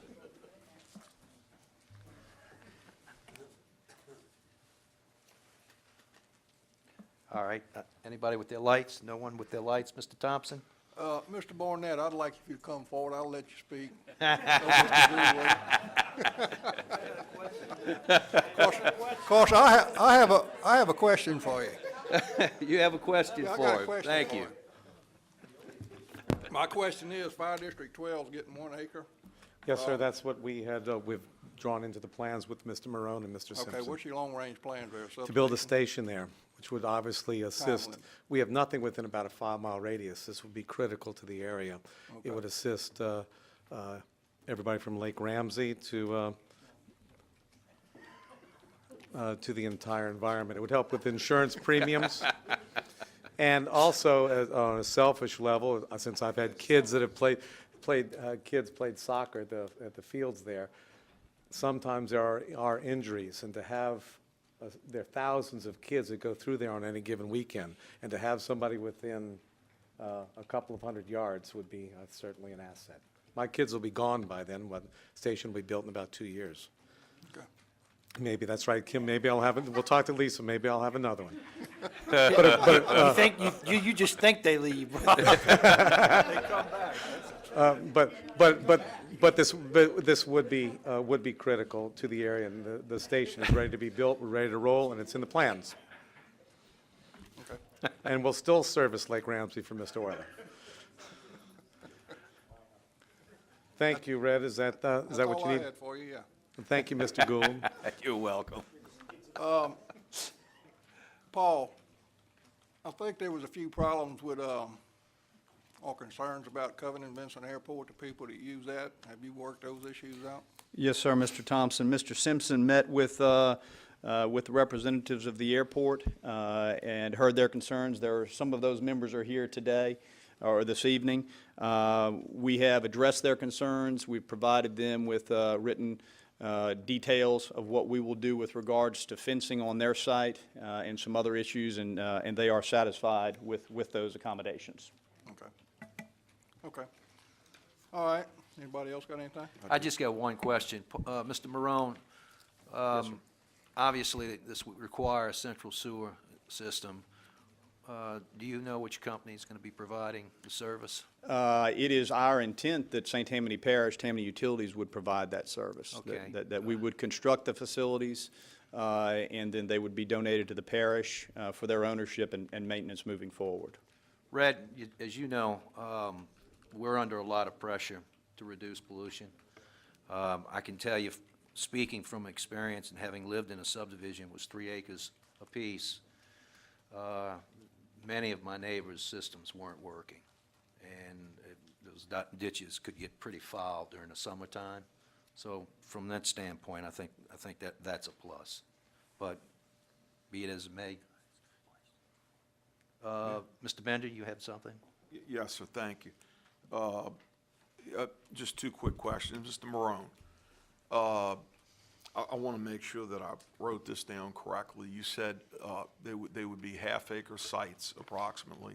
The density will be half acre, less than half acre, 1.8. The sites will be smaller than that to accommodate the green space. But 52% green space? That's correct. So by my calculation, I have about 27 acres of the 52 acres as green space. That's correct. And about 25 acres as developed space. That is correct. So we have more green space, which I understand 52% is more than 50%. But I wanted to calculate it out. We've got 27 acres of green space compared to 25 acres of developed space. That is correct, and I would add that green space, a lot of that green space, is in the areas that would be best preserved around the creek and areas in of that nature. Okay, good. Thank you, sir. Mr. Stefanczyk? Mr. Brown, I just want to make sure I understood that last comment you made. You are going to donate the sewage system to St. Tammany Parish? We would love for the parish to buy the system. However, history tells me that that's probably not going to happen. Okay. I heard you say donate, and I want to make sure we got that. You got that, Bill, right? Thank you. That's what I wanted to make sure. You are correct, Okay. Mr. Stefanczyk. Mr. Falconer, then Mr. Groby. You know, so many times we sit in meetings and hear discussions about density and what's good planning and what was old planning and what's new planning. And I'd just like to point out that density doesn't have to be a bad word. In this particular case, Mr. Bender is correct to point out that what the developer is proposing is to cluster the home sites together. So rather than spreading what would otherwise be green space privately owned on individual lots over a 50-acre development, the home sites are being clustered together, and the green space is being made available to all of the people there in the neighborhood. And so, rather than a homeowner having to spend their day on a Saturday, perhaps cutting grass, it's offering that green space up to the overall community. And I think that actually, in fact, is smart planning, clustering the green space together and making it accessible to the public, as opposed to dividing it all up among individual lots. I can tell you that, you know, if you read anything about planning and design of residential neighborhoods now, that's certainly the movement away from the 5-acre lot prototype and into those developments where you cluster the residences together and provide common green space for the use and activity of the overall public. Mr. Groby? Yes, I have 2 questions. The subdivision will be developed in one enlarged, or will it be phase 1, phase 2, phase 3? It will be phased in probably 3 phases, yes, sir. Okay. The waste treatment system that's going to be put in and donated to Tammany Utilities, will be built from the front, from the beginning, to incorporate all the phases as one, instead of having to add on or amend it or take it? It'll be built the proper size for all the proposed lots? Yes, we will size it in accordance with what the parish requires, but they will require us to size it for our entire development, and we'll do that as an upfront improvement. Okay, thank you. Yes, sir. Okay, I got one more person that wants to ask questions. Mr. Belisario? Paul? Yes, sir. In talking, as Jerry was talking on the green space versus developed space, is there a deed restriction that the green space will stay as green space? Well, under the PUD, there won't be a deed restriction per se, although we're not opposed to doing that if that was requested. But one of the benefits of the PUD is that it does lock in that green space, and that if we ever wanted to come back and to do anything in the green space, build additional lots and so forth, that would clearly be a major amendment which would require us to come back through this process again. Okay, thanks. Yes, sir. One other thing, there are 3 additional PUDs that were approved in this area after Katrina. They're smaller than this site. I don't think any of them have been developed at all. I've asked Sydney a couple months ago to look into these PUDs. From what I understand, after 2 years, you can look into them and nothing's happening. You can recommend back to the planning and zoning that we can go revert back to the original zoning. Is that correct? The ordinance authorizes the director to look into the PUDs and make a recommendation to the council. So I'd be coming basically to you saying, this one hasn't moved, we have no evidence that they're looking to move. We do the due diligence for notice, and then it would be up to the council whether they make a motion to initiate that zoning change. Okay. All right, having heard all that, I move to override. Second by Mr. Dean. Okay, now, let me clarify this. You're overriding the zoning change denial, going to A3? Okay, so vote with your lights on that first item. We're voting on number 2.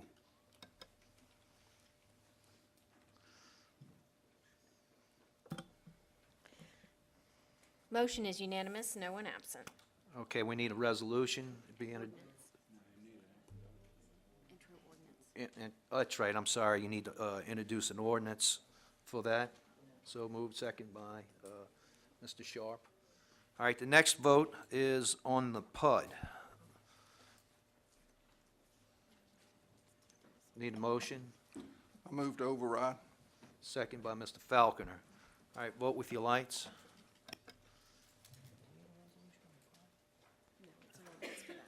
Okay. All right, and that's an ordinance for introduction, too. Motion is unanimous, no one absent. Sorry. Moved by Thompson, second by Mr. Falconer. That's it. That's the end of our appeals for tonight. Moving on to ordinances for adoption. Ordinance calendar number 4770, ordinance to impose a 6-month moratorium on the issuance of agricultural use permits within boundaries of St. Tammany Parish Council District 5. Need a motion? Mr. Thompson? And second by Mr. Sharp. Vote with your lights.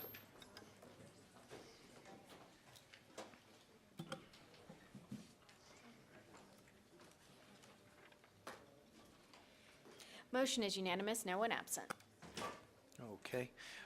Ordinance calendar number 4771, ordinance to amend Parish Unified Development Code regarding outdoor advertising. This is pending zoning commission hearing, so we need to table. So To moved. postpone this till next month. So moved. Second by Mr. Canulette. Vote with your lights on postpone. Motion is unanimous, no one absent. Ordinance calendar number 4772, ordinance amending the official parish zoning map to reclassify 2 acres from A1 to A2, Ward 3, District 2. Mr. Sharp. Second by Mr. Thompson. Vote with your lights, please.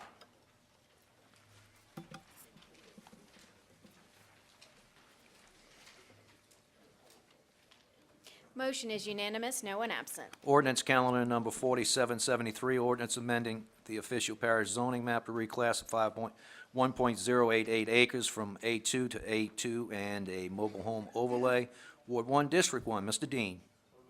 Second by Mr. Thompson. Vote with your lights.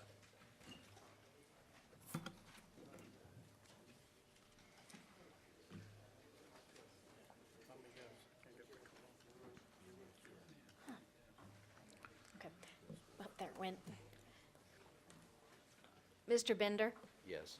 Yes, thank you. Motion is unanimous, no one absent.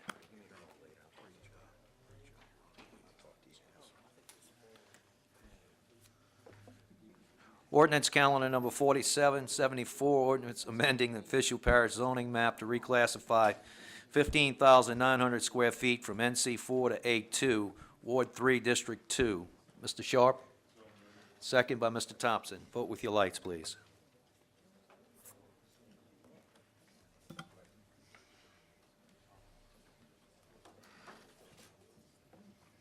Mr. Bender, Mr. Tanner? Yes. Motion is unanimous, no one absent. Ordinance calendar number 4775, ordinance amending St. Tammany Parish Code of Ordinances to add preamble, amend Chapter 1, general provisions, create revision appendix, and to relocate portions of Chapter 1 to revision appendix. Need a motion? What do we have here? All right, this is one that we need to postpone. Make a motion to postpone? Postpone indefinitely? Yes. Okay, motion to postpone definitely. Second by Ms. O'Brien. Vote with your lights, please. Okay, well, I didn't have a note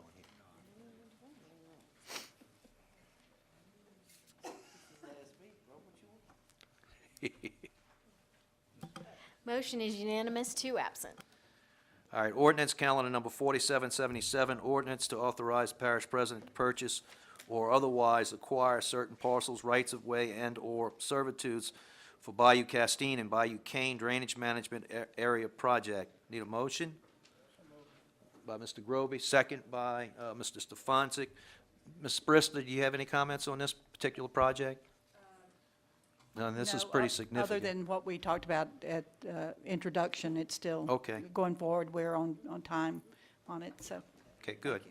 Be good for the area. Vote with your lights, please.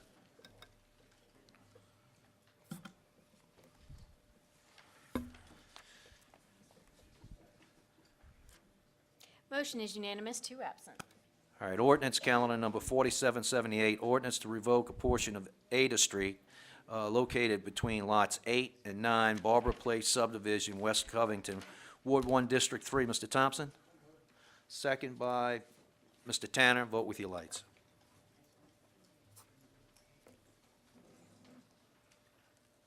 Motion is unanimous, 2 absent. Ordinance to amend the parish code of ordinances regarding essential utilities disclosure requirements. Ordinance, excuse me, I need a motion. By Belisario, second by Mr. Artigue. Vote with your lights.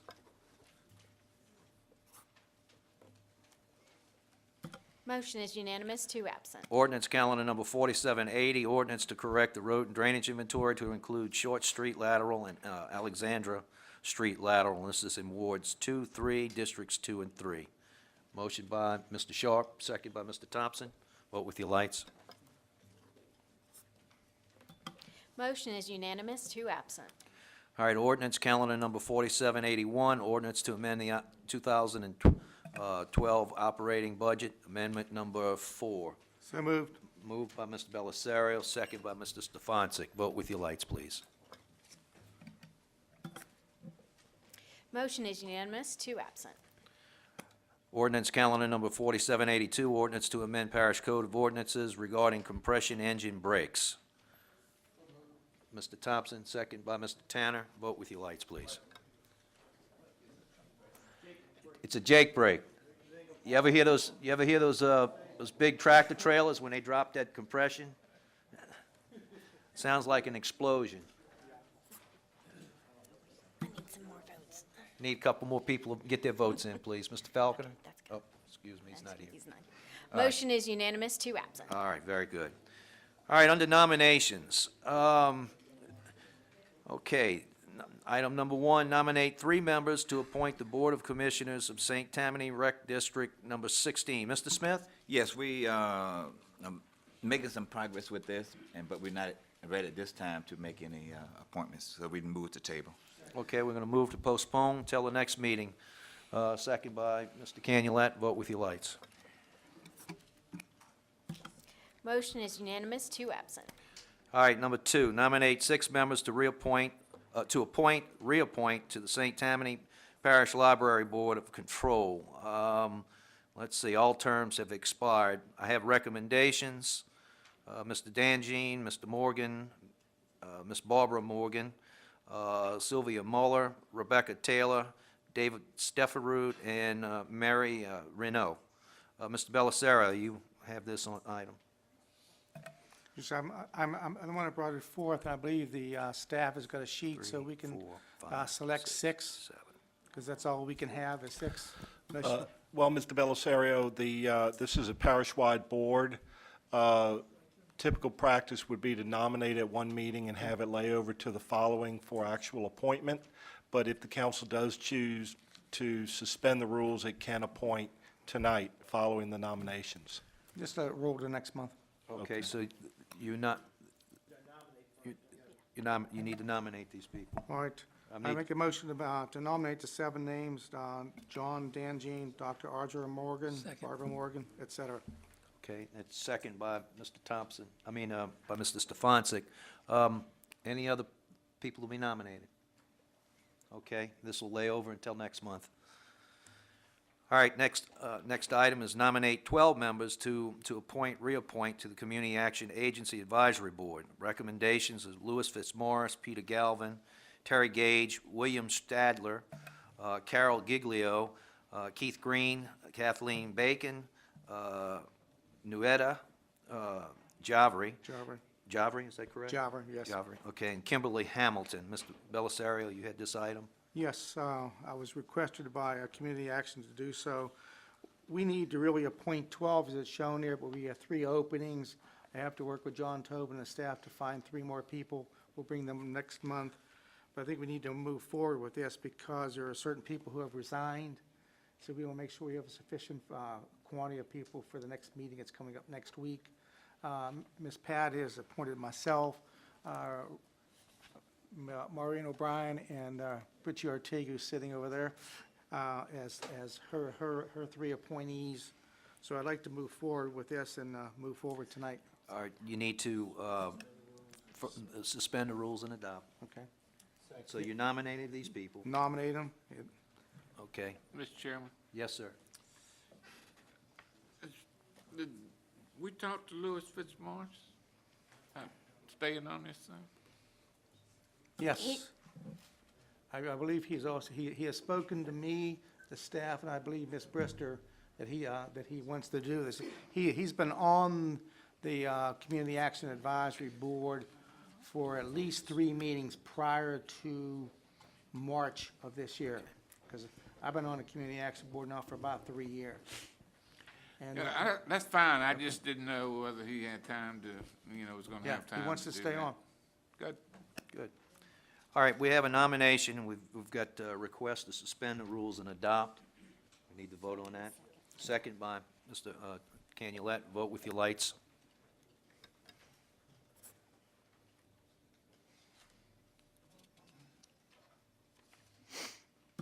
Motion is unanimous, 1 absent.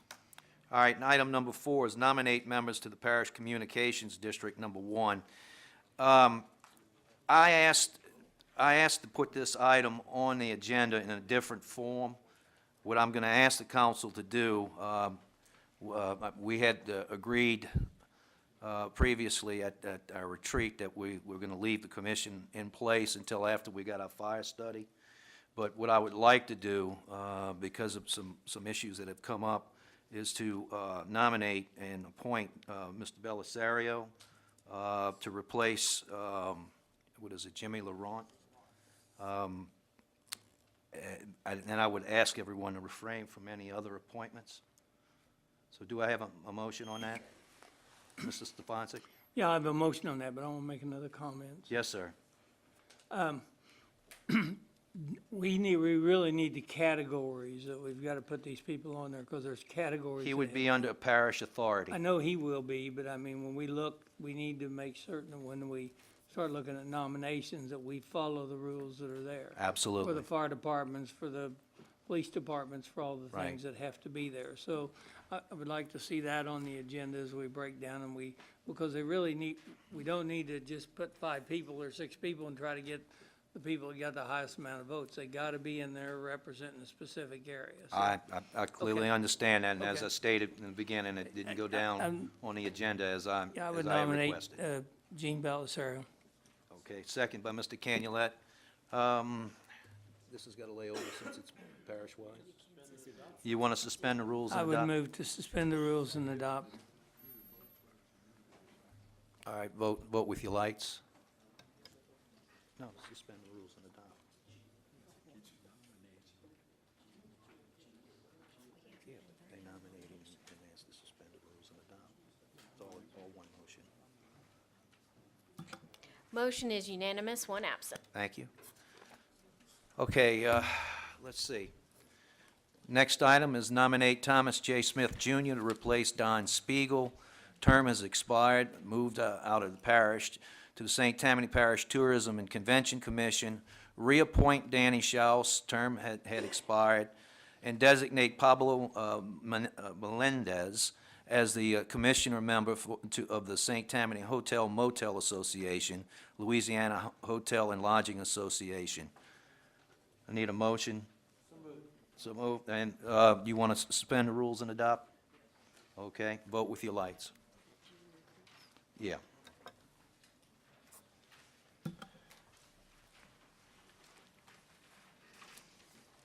Motion is unanimous, one absent. All right, under appointments, resolution to reappoint John Sammons, Richard Singletary, and to appoint Albert Holly and Wade Singletary, Parish Fire Protection District Number 7. By Mr. Tanner, second by Mr. Thompson. Vote with your lights on that one.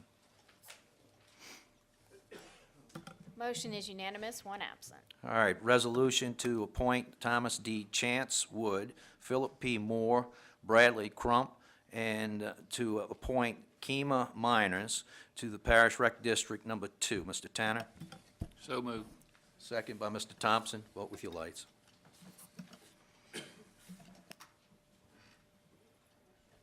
Motion is unanimous, one absent. All right, resolution to reappoint Andrew Fiala?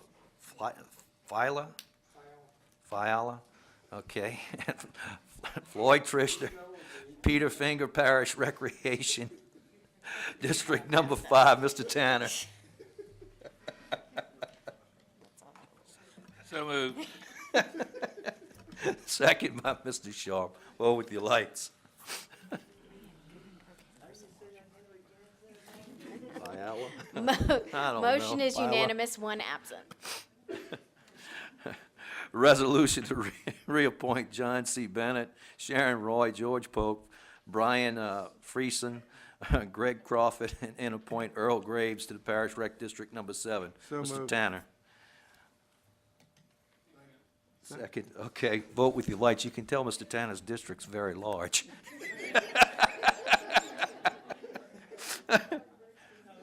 There's a few others that share that. Oh, okay. He gets the blame for it because his name's on here. Motion is unanimous, one absent. Resolution to reappoint Clayton Foreman, Jeffrey Barker, Austin Dawsey, and appoint Kenneth Fussell to Parish Fire District Number 6. Mr. Tanner. So moved. Second by Mr. Thompson. Vote with your lights. Motion is unanimous, one absent. All right, resolution to appoint Joseph Goodwin to replace David Bronner to the Parish Sub-Drainage District Number 3 of Gravity Drainage District Number 5, moved by Belisario, second by Canulette. Vote with your lights, please. Motion is unanimous, one absent. All right, resolution to reappoint Willie Richardson Jr., Antoine Brumfield, and James Rogers, and to appoint Peter Canizero to replace Fred Oswald, who's resigned, to Rec District Number 12. Mr. Thompson? Second by Mr. Tanner. Vote with your lights. Motion is unanimous, one absent. All right, resolution to reappoint Stephen Meyer, M.D., Bill Matthews, Robert Whelan, Warren Montgomery, and appoint Major Savell and Jeffrey R. Blackman to the Rec District Number 1. Need a motion? So moved. Mr. Stefanczyk, second by, or motion by Mr. Falconer, second by Mr. Stefanczyk. Vote with your lights on that one. Motion is unanimous, one absent. Okay, award of bids. Bid item, Parish Official Journal, July 1st, 2012 to June 30th, 2013. Bid number 502-03-1212-2. What is this? Well, within the package, you should have the bid tally sheets for the official journal. Oh, okay, I get it now. Now I get it. All right, I need a motion to accept. Second by Mr. Canulette. Vote with your lights. I thought it was talking about something in the journal.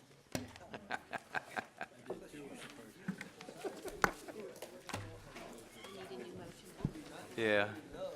Mr. Chairman, did you want to say who it was? Yeah, St. Tammany Farmer. What's the farmer? Good. I thought that's what they said.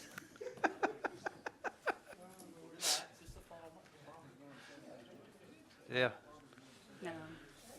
All right, we need a motion to open up off-the-floor items. It needs to be unanimous. Motion by Mr. Grovey, second by Mr. Tanner. Vote with your lights, please. Yeah, we need to clear it.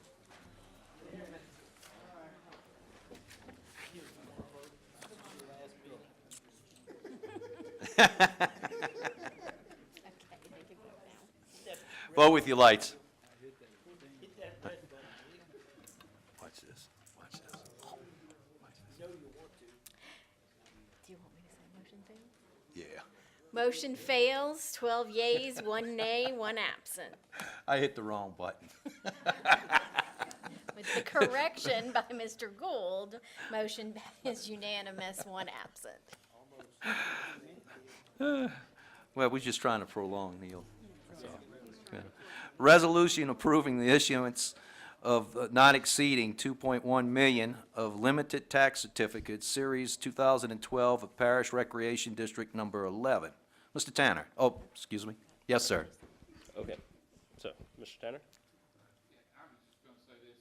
Turn your light on. I mean, turn your mic. Part of your district, Marty, is the Beta, Okay. Recreation District, and, the Pastor Millage, and,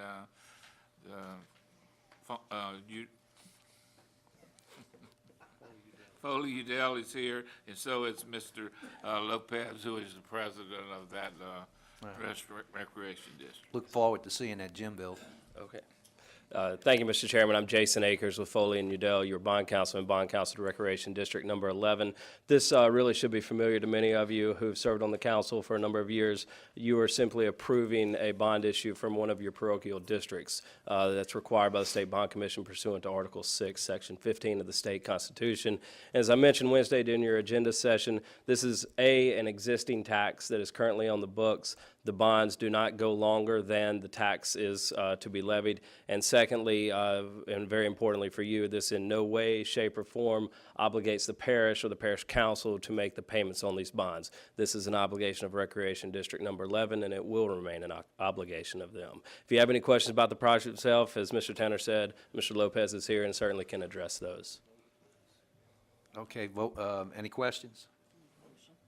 I need a motion. So moved. Second by Mr. Canulette. Vote with your lights, please.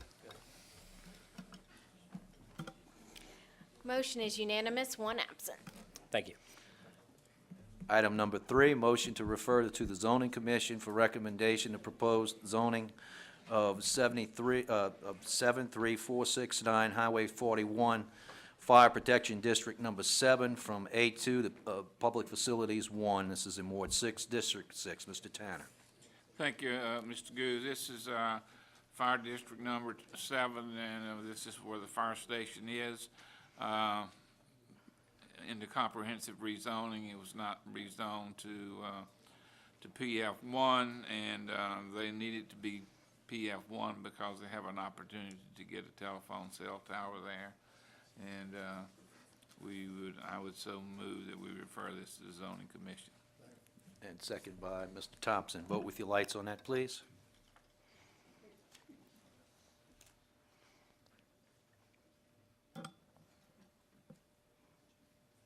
Motion is unanimous, one absent. Mrs. Brister, I believe Steve LeBlanc is now here from Walmart. You would like to make a presentation? I'm going to go back to number 4. Thanks for being here. We had a lovely ceremony, thanking you. I'm sorry you missed it. But the mayors from Sun and Folsom were here to thank you for the swing set, so I appreciate you being here tonight. And we did just want to say thank you and for all you've done, and we appreciate your being our friend and our supporter. Thank you very much. Just want to thank everyone. And we enjoy being a partner with the parish as far as Walmart on behalf of Walmart. Thank you. Appreciate it. All right, last item off the floor, ordinance to amend Parish Code of Ordinances, Chapter 16, Article 1, Section 16, 001.00, curfew at North Shore Beach Park to include rules and regulations for the beach. Mr. Artigue. Yes, sir. We've been having an influx of people at the beach, and there's kind of causing problems that we need to correct. So I'll go ahead and make a motion to accept this. Second by Mr. Belisario. Vote with your lights. Oh, actually, this is just an introduction, so we don't need to vote. Sorry. Caught myself. Move to adjourn. Wait, we can't. That's correct. Do we have any requests for verbals off the floor?